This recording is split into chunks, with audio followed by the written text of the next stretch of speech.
there's a lot of different names I've been called in my lifetime.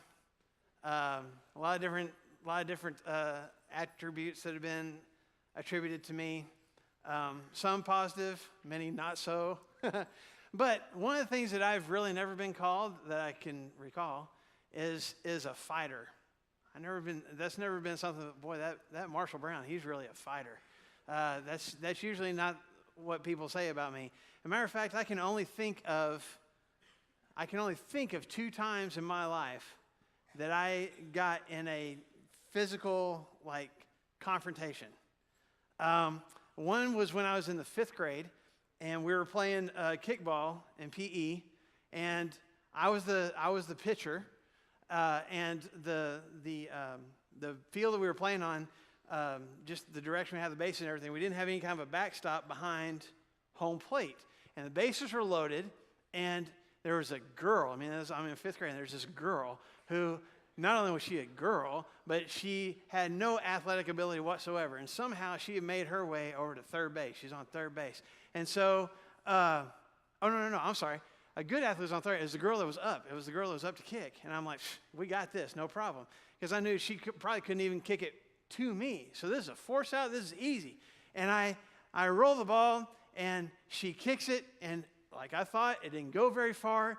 And I scoop it up, and this kid is running for home, and I throw it as hard as I could to hit him, and I threw it just low enough, and he was just athletic enough that he jumped over my throw, and the ball just keeps on rolling.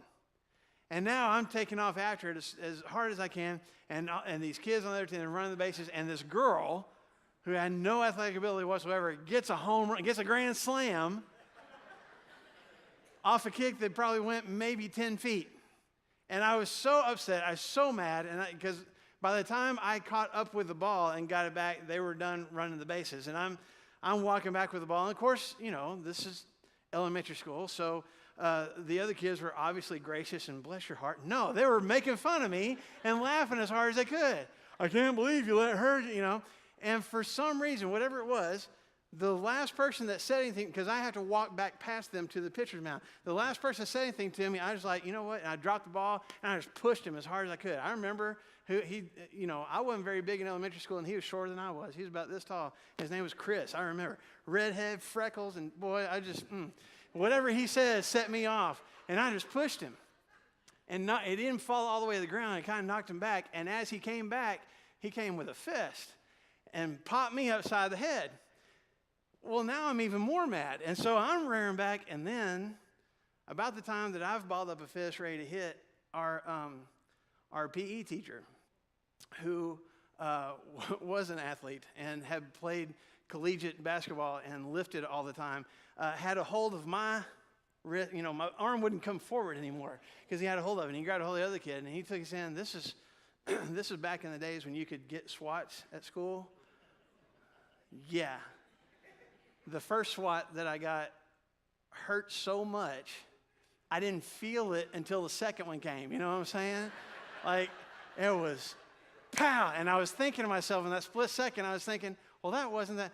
Oh, and then the second one came, That was one fight. The other fight that I can remember was a few years later.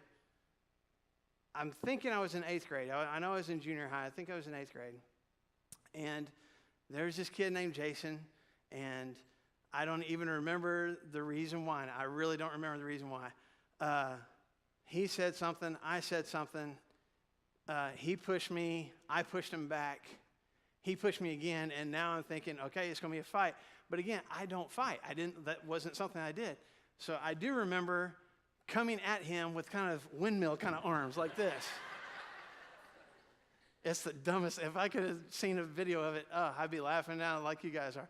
That's the only 2 fights that I can remember being in my life. Think of times when you got in a fight, and maybe not even punching and throwing punches or pushing people, but when you've just been screaming at somebody, when you've lost your temper. Those are the things we're going to be talking about this morning, and how do we deal with those situations? As we continue to talk about the 7 The 7 deadly sins. That's what we've been talking about for the last several weeks. And we're reaching the end. We've talked about 5 of them already, so we're getting close to the end of this. But specifically today, as we talk about the 7 deadly sins, these sins that have been around, or I guess named this for centuries now, the one that we're going to be talking about today is the sin of wrath.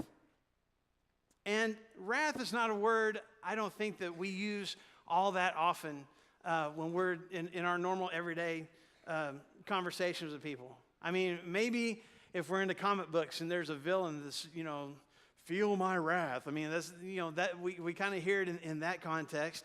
But I don't think we're, coming home from work and telling our spouse, I just got so wrathful at work today. It's just not a word that we use very often. And yet it's something that I think a lot of us deal with.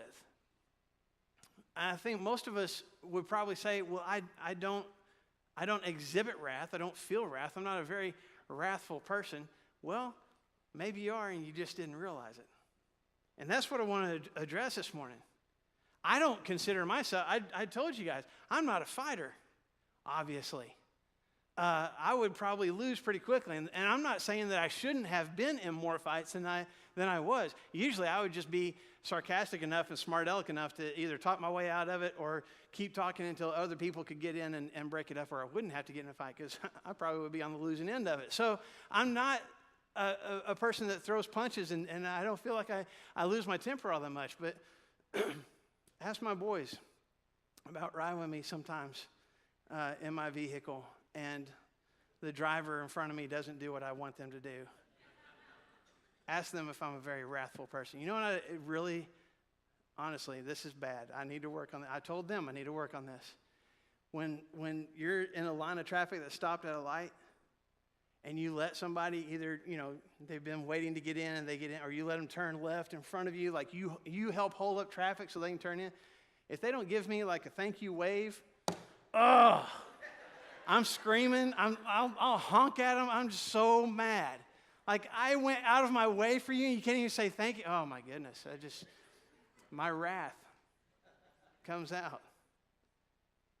I've been known at sporting events. You can ask Shavar Brunson, when I'm watching a sporting event, I'm a boring person. I don't rant and rave. I rarely call the hogs when I'm at a Razorback game. I appreciate it. I'm a Razorback fan, but I just kind of sit and watch. I enjoy the game.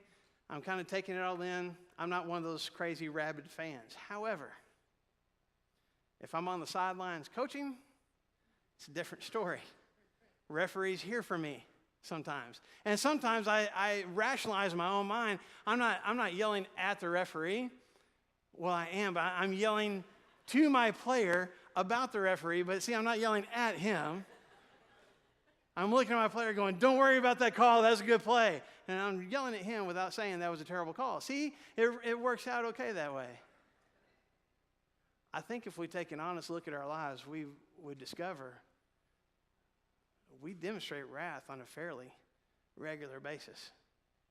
We let our anger get the best of us. And in actuality, anger and wrath are used interchangeably sometimes, even in Scripture. And we can think that anger and wrath are the same thing. We throw in other words like rage or a phrase like losing their temper or hot-tempered. But I want to be clear this morning. Anger in and of itself is not a bad thing. I've shared that with this church family before, but I want to make sure we hear it again. Anger is an emotion. And it's a God-given emotion to deal with situations when things aren't going our way, when things are hurtful, when we're bothered by something, when we're hurt by something. How we deal with the emotion of anger that God has given us, that's where the problem comes in. That's where the struggle is. What we choose to do with the anger that we feel, that's what we need to address. And honestly, that's where this concept of wrath comes in. If you look up definitions of wrath, if you Google it or go to dictionary.com or actually get a book out that's a dictionary and flip over to wrath, you'll find a lot of the same basic definitions, and they usually have something to do with strong anger or fierce anger. And sometimes you'll see some definitions that say vengeful anger or consequences because of vengeance. And that's really what wrath is about. The wrath is taking actions, the actions that we have, that we participate in revenge for something that's been done to us, something that's been said to us. It's retaliation. It's reactionary. It's payback anger. It's anger that is unchecked in response to what something has been said to us or done to us. This is what they were getting at centuries ago when they came up with the list of the 7 deadly sins in the first place. Not only the desire for vengeance, but the act of reacting in vengeance and retaliation for something that's done to us. 3,000 years ago, Solomon, one of the wisest men that ever lived, said this about wrath. In Proverbs chapter 29, verse 22, Solomon says, an angry person stirs up conflict, and a hot-tempered person commits many sins. Now, this particular verse was originally written in ancient Hebrew. And the ancient Hebrew word that we translate in our modern day English as hot-tempered is the same word that's used in other places in the Old Testament, other places in that ancient Hebrew, where we translate it as wrath. And so what Solomon is saying here is an angry person, a person who doesn't control their anger, they stir up conflict, they stir up fights. And a wrathful person commits many sins. When we don't control that anger and when we seek vengeance, when we seek retaliation, when we seek payback in anger for something that was done to us, we sin. But why is that? Why are we considering wrath? I mean, if anger in and of itself is not wrong, then why is wrath, why is that a sin? Why are wrathful actions sinful? I'll give you a few reasons. One reason is that wrathful actions are often harmful. My anger, my desire to retaliate, that can often lead me to do hurtful, ungodly things to somebody else. A clear picture of this from Scripture is one of the oldest stories in the Bible. If you go all the way back to the beginning of the Bible, to Genesis, the first book of the Bible, and you look in chapter 4, and you find these two brothers, Cain and Abel. And they both bring sacrifices before God, and God is more approving of Abel's sacrifice than he is of Cain's sacrifice. And Scripture says in Genesis chapter 4 and verse 5 that Cain was very angry and his face was downcast. He just walked around just with a sullen expression on his face, just mad, because his brother's sacrifice was more acceptable than his was. And God even speaks to him. If you continue to read through the story, God even speaks to him and says, hey, if you just do things the right way, you'll be fine. Why are you walking around so mad? But Cain won't let go of his anger.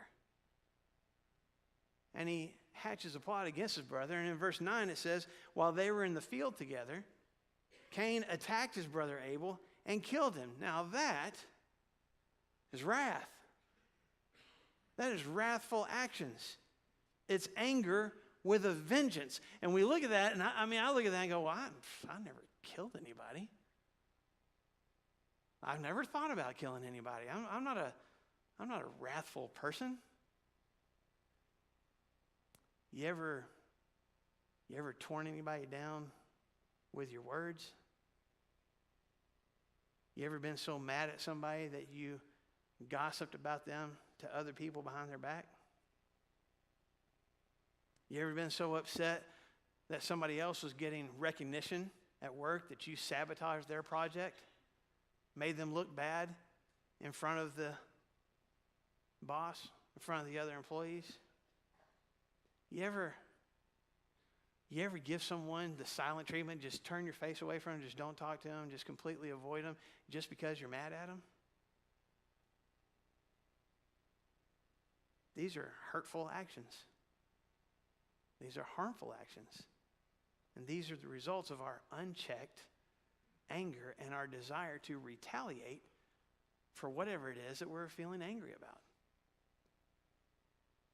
They're hurtful and they're ungodly and they're sinful. Another reason that wrath is considered sinful is because it's often rooted in selfishness. Usually the reason that I'm angry and that I'm reacting the way I am is all about me. Something didn't go my way. Something benefited somebody else and not me. Someone made me look bad in front of other people. Whatever it is, now I'm angry and I want vengeance. I want revenge. I want payback. Not for any other reason, but just make me feel better. That's selfish. That's against the very nature of God. James addresses this over in the New Testament. Towards the end of the New Testament, in the book of James, in chapter 4, James says, let me tell you the source of almost every fight that you are ever in. He says, in verse 1, what causes fights and quarrels among you? Don't they come from your desires that battle within you? You desire, but do not have, so you kill. You covet, but you cannot get what you want, so you quarrel and fight. James says, you've got something you want and somebody else has it. Or you got something that you want and you can't get it. And because you're so upset and so angry about not getting what you want for yourself, you get mad. And you get so mad that you start fighting and killing and hurting people. And it boils down to me. I'm not getting what I want. And because I'm not getting what I want, I'm not getting my way, I'm going to retaliate. That's wrath. That's wrong. It's sinful.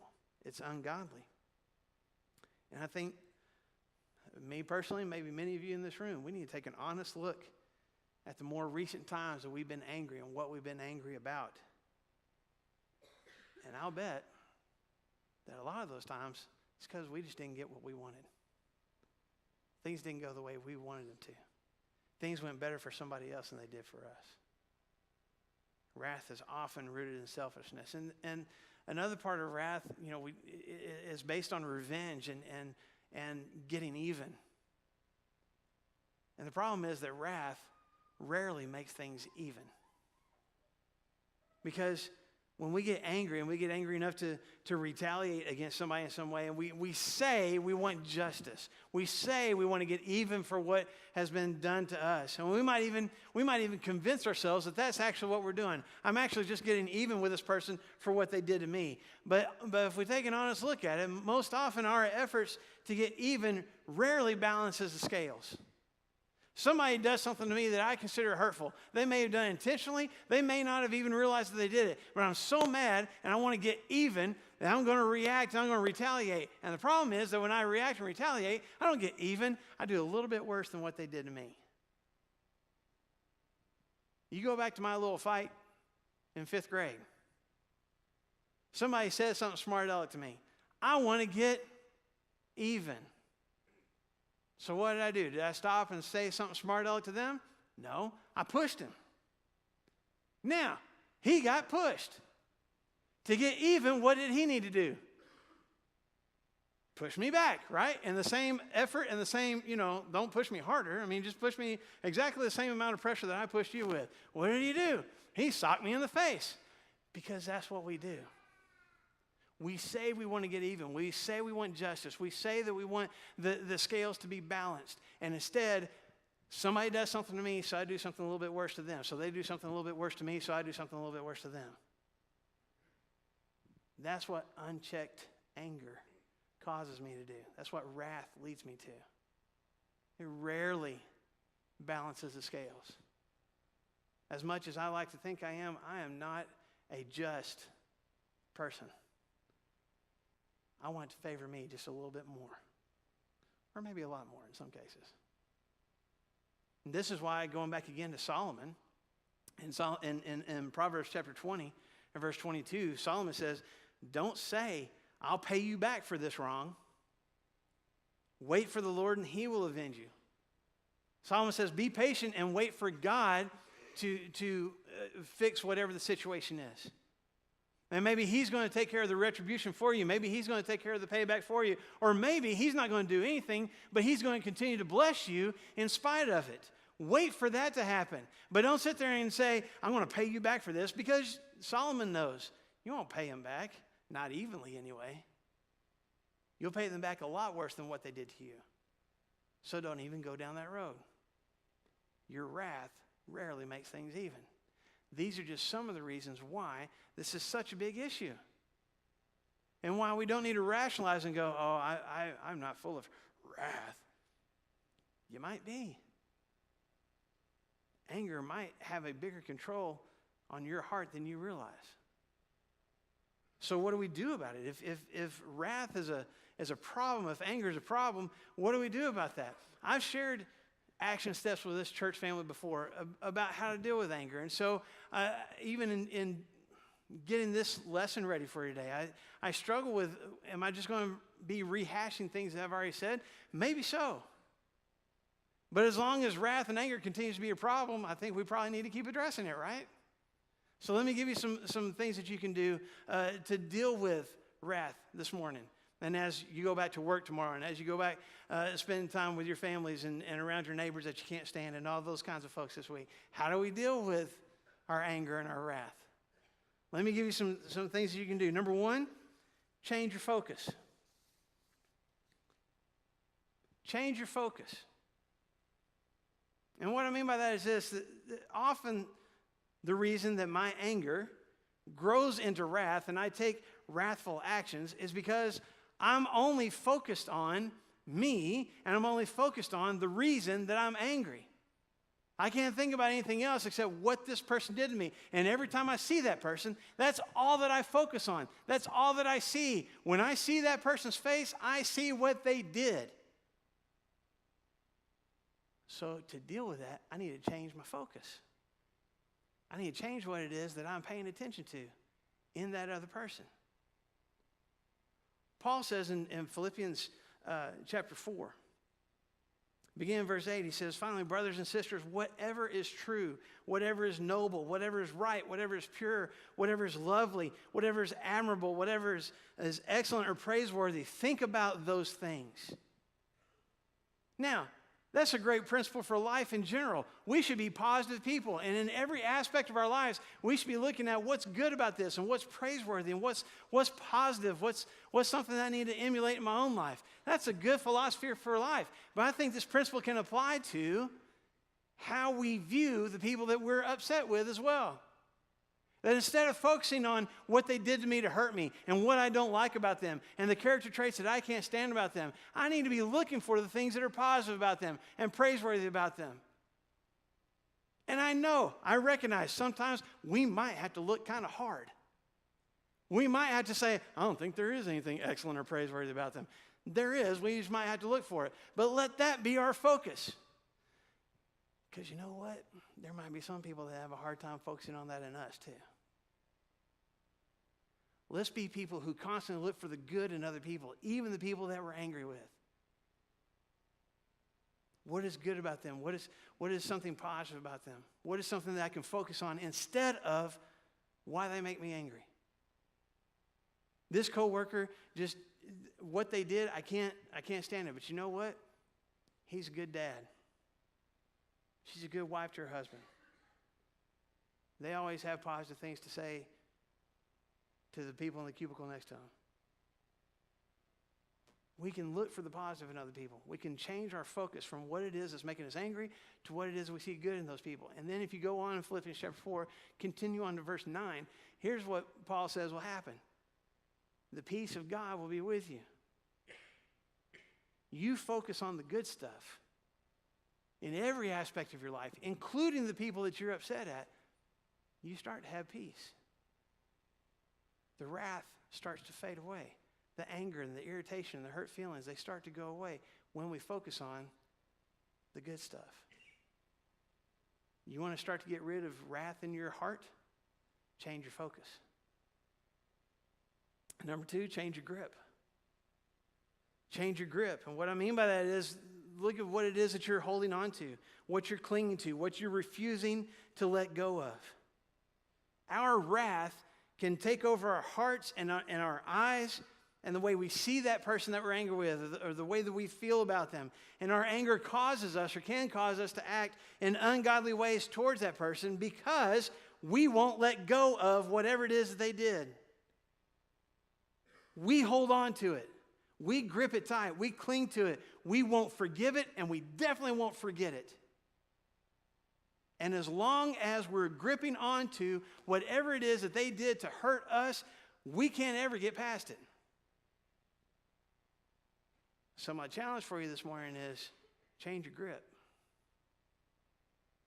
Let go of whatever it was that caused the anger in the first place and grab hold of something else.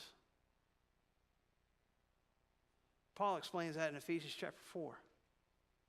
In Ephesians chapter 4 and verse 31, he says, get rid of, let go of, throw away all bitterness, rage, anger, brawling, slander, along with every form of malice. Anything that anybody has done has made you angry, and you have gotten so angry to the point that you want to get them back. Paul says, get rid of it. Let go of it. But once I've let go of it, I got to hold on to something else. And that's what he explains in verse 32. Instead of holding on to anger and rage and malice and bitterness, he says, hold on to kindness and compassion. Be kind and compassionate to one another, forgiving each other just as in Christ God forgave you. Hold on to your salvation. Hold on to the fact that God has forgiven you of all the hurtful things that you've done to him. Hold on to that and recognize I need to be that forgiving for other people. I'm going to experience that, and I'm going to live in it, and I'm going to demonstrate it to other people. I'm going to hold on to kindness and compassion. I'm going to hold on to grace and forgiveness. Those are the things I'm going to cling to. Those are the things I'm going to show to other people. You change your grip, you change your actions. You change what you cling to, and you change from a wrathful person to a compassionate person. Change your focus, change your grip, and last of all, change your identity. Change your identity. Change how people see you. Change how people define you. Change how people label you by changing how you deal with your anger.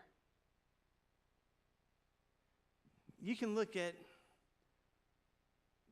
kids sometimes, and if you know the parents, you can say, oh, he's just like his daddy.